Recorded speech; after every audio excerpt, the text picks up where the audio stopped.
In this lecture, let's think about some of the modern teaching methods and what they can teach us about how to teach.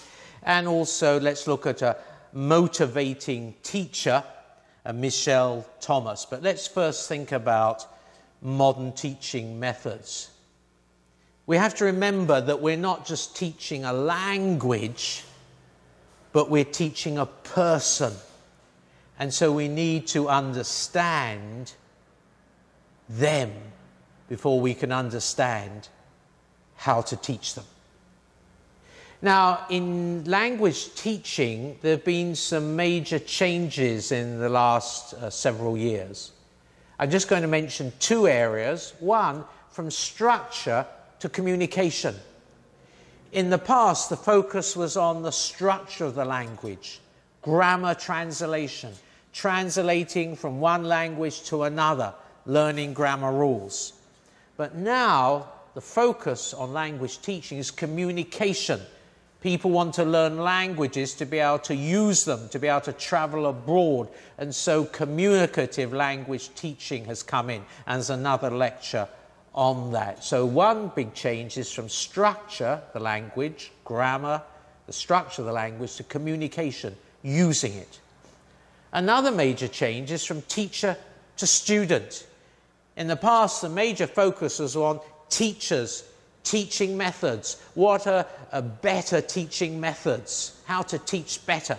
But now the focus is on the student. How do people learn languages more effectively? And therefore, what teaching methods will be more effective? But the focus has gone from the teacher to the student, understanding our student. And so how can we teach them better? And because of this, there's been some newer teaching methods have come in, and I want to just introduce four, and I'll only be introducing them very briefly. If you want to learn more, just go and search it on Google. One is called Suggestopedia, another community language learning, another total physical response, and the fourth one, the silent way. So let's look at these four briefly now. Firstly, Suggestopedia. There are many special things about Suggestopedia, but one is classical music. When the teacher's reading the story to the student, at the same time is playing classical music. Why? Because they want the student to be more relaxed as they hear the story, so that the content will be able to go into their brain more readily, rather than a student who's tense or nervous because there's an exam coming up or whatever it is, and hinders it getting in. So Suggestopedia, while the teacher's reading the story, also at the same time playing classical music to help the student relax. Another thing about Suggestopedia, which is interesting, is they want each student to take on a new name. And that when the student imagines they're that person, they're more self-confident. So, for instance, the teacher says to me, well, Martin, what's your new name? And I say, oh, I'm Albert Einstein, you see. And so when the teacher asks me to say, use a word in Chinese, 严重, to make a sentence, she doesn't say, Martin, use 严重 to make a sentence. She'll say, Albert Einstein, use 严重 to make a sentence, sensing that it's going to give me greater self-confidence, recognizing that self-confidence is key in language learning. That's Suggestopedia. It has many more things about it. These are two key ones. Another one called community language learning. The teacher's role isn't someone who's sort of high and mighty and commanding. The teacher is acting more like a counselor and wants to create a safe place for the students to learn. In other words, what they're trying to do is to help the student not to have any psychological defenses to try and protect their ego, but rather creating a safe place where students feel free to communicate. It's okay to make mistakes. And so the teacher's there as their counselor, their helper, rather than their sort of commander. Another one, called total physical response, TPR, is learning through actions. Maybe think something like kindergarten, that sort of thing. The teacher says, teach students A, pass your pen to student B. Student B, pass your textbook to student A. And so they want the students to respond to these different commands, learning through action, seeing it as fun, learning the language. That's one thing about TPR. The fourth one, this is interesting, is called the silent way, grabbing the student's curiosity. Let me demonstrate this. I'm going to use Taiwanese Hokkien. How does the teacher teach this? She goes, jiki bit, nungi bit, sagi bit, sigi bit, jide, ang siki bit, jide, ang siki bit, jide, tsai siki bit, jide, tsai siki bit, nungi, na siki bit, nungi, na siki bit. Now, although you won't know Taiwanese Hokkien, I bet you that as I just demonstrated that, your mind was trying to analyze what was I trying to say. And you said bit, pen, blue, ang, red, te, green, and jide, probably one, nung, there's two, nung. And so what this method does is it grabs our curiosity and gets the students, before telling them the grammar rule, to get them to try and work it out in their brain what it might be.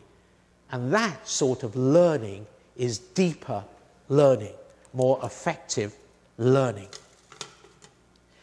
Now, what we need to ask ourselves with these four methods of learning is, what are these people who invented these four methods, what are they trying to tell us? In other words, what or where do they feel traditional teaching methods are lacking? And I just very simply want to just group things together. What can we learn from them? One, about the classroom atmosphere. It needs to be relaxed. It needs to be safe, so the students feel okay to make mistakes. They can have a go. They can try it out. So they want the classroom atmosphere to be relaxed, playing music where it's safe. Secondly, the teacher. The teacher isn't high and mighty. The teacher is someone who's friendly, who's there to help them, who's their counselor rather than their commander. As I say, those who teach foreigners Chinese shouldn't be like high school teachers, but should be more like kindergarten teachers. Friendly, encouraging the students to have a try. Classroom atmosphere relaxed, teacher friendly, and the student feeling free to have a go, feeling it's okay to make mistakes. I put this chart up on another lecture, but let's look at it quickly now. Self-confidence, they recognize, is very important. So they want to give the students self-confidence.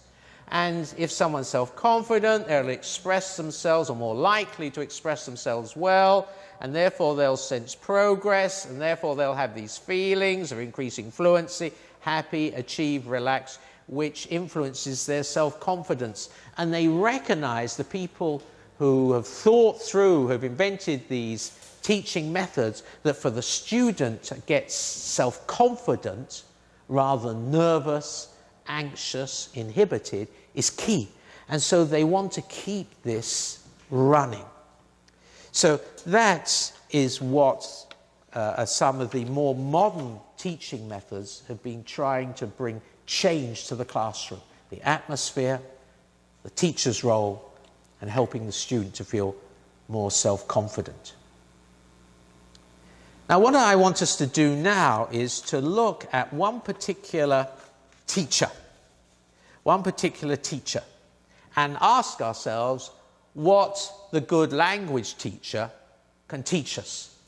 And this particular teacher, Michel Thomas, teaches French, and he's known worldwide as an outstanding teacher. And what we're going to do now is we're going to look at a couple of clips. They may not be ever so clear, but I think you're going to get the idea as we look at the two YouTube clips. So if you can't hear them ever so accurately, that doesn't matter. I think you're going to get the idea as I play them. Just two short clips of Michel Thomas teaching French to a group of college students in the UK who I don't think are gifted learners. They're very ordinary learners. So let's just look at these two clips now.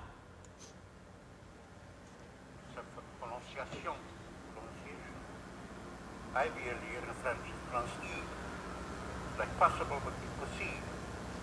Avially, because the letter A is pronounced A, avially is pronounced A, like table would be ta. Acceptable would be acceptable. Yes, ta. Yes, acceptable. Yes. And comfortable would be comfort. First one? Comfort. Right, say it again. Comfort. Comfortable. Comfortable. Have you ever heard the expression, c'est la vie? No?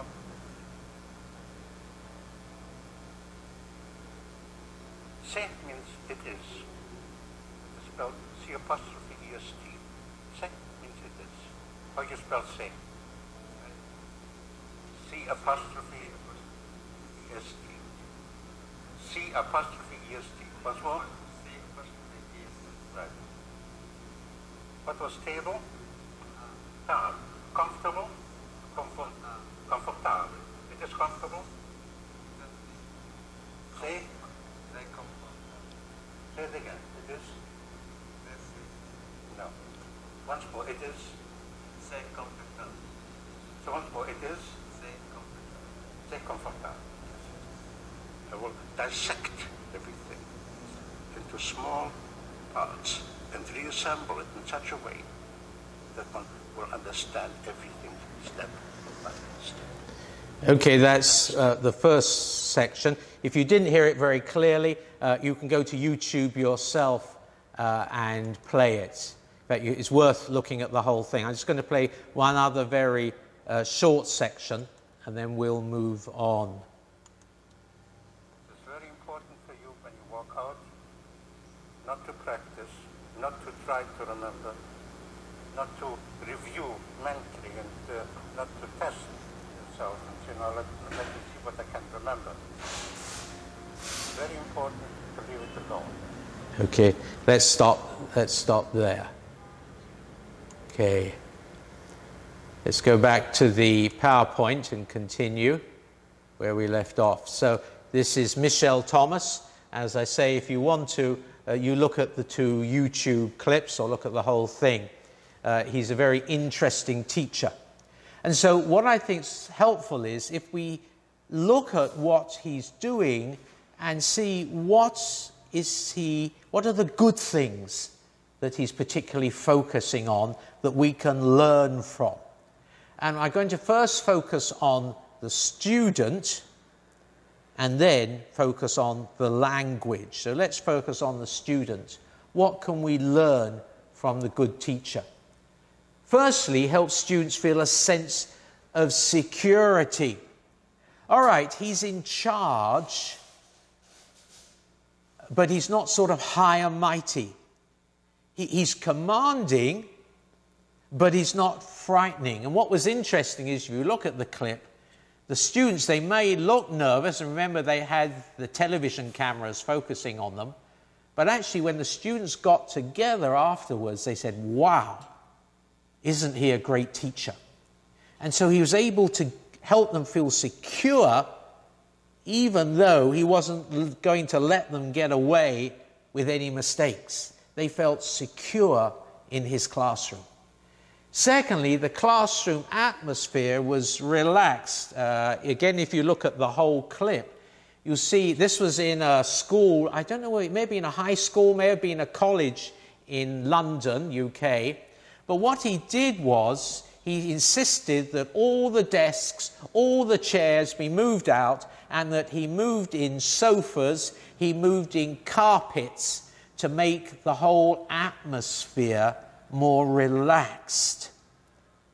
And also, he kept saying to the students, it's okay to make mistakes. So he wanted the students to feel relaxed in the classroom. And one way to help them feel relaxed is to have sofas, carpets, armchairs.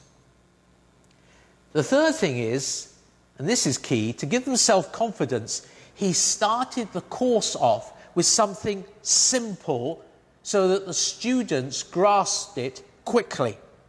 And this had the effect of making the students feel, oh, this language, French, isn't that difficult after all, and gave them that confidence. When I wrote a series of Chinese textbooks, Chinese Made Easier, published in China, I deliberately made lesson 1 very easy. Just introducing yourself. What is your name? And then I'm a student, I am British, or whatever it is. So that the students, in their minds, thinking, wow, I'm just about to start to learn one of the world's most difficult languages, it's not going to be easy, actually found that lesson 1 was much easier than they thought it was going to be, and in this way give them self-confidence. Also, he made it interesting. He's very emphasized this a lot. He said learning should be exciting and pleasurable, what we call intrinsic motivation. He wanted them to enjoy the learning experience and hence motivate them to want to learn more. So he wanted them, because starting off easily, they sensed progress, they sensed the content was useful and interesting, it motivated them to continue to want to study because they were enjoying the experience so much. So this is the student, the classroom, a secure place where they were relaxed, gave them confidence, and they enjoyed learning the language. Now let's focus on the language itself. He divided it into small bites. He got the French language and looked at it very carefully and broke it down into small bites and these small building blocks, one building on another. So it made it look easy. Each small bite, they said, well, I understand that, I can do that. And again, obviously, influenced the self-confidence. So firstly, he divided it into small bites that were easy to digest. Secondly, again, step by step, little by little, he added other building blocks onto the language, little by little. So the student grasped something, and he added a little more, then a little more, and reviewing what he'd done before. All the while, the student feeling, oh, well, it's not as difficult as I thought it was. Finally, the interesting thing is that he uses English to explain the grammar. There are many linguists who say, no, if you're teaching a foreign language, say you're teaching Chinese, you shouldn't use English. You should only use the target language so the student gets used to hearing it. But Michel Thomas says, no, if it's going to make it easy for the student to understand, easy to grasp what he's trying to say, well, then use English. And I agree with that too. And so I just want to read out one or two things from Michel Thomas's website. He says this: you have to know how people learn before you know how to teach. You have to know how people learn before you know how to teach. And secondly, he says the experience of learning a language becomes so exciting and satisfying that it stimulates self-motivation and builds self-confidence. I'll say it again. The experience of learning a language becomes so exciting and satisfying that it stimulates self-motivation and builds self-confidence. So those students, when they were together after class, more and more they said, wow, I'm enjoying this. I sense I'm making real progress in the language. And finally, he says, keeping the students relaxed, focused, and stretched with the feeling of mounting successful achievement is at the heart of the method. Keeping the students relaxed, focused, and stretched. He was stretching them with a feeling of mounting successful achievement is at the heart of the method. Let's learn from the teacher. These should be our aim too. I hope you found that helpful.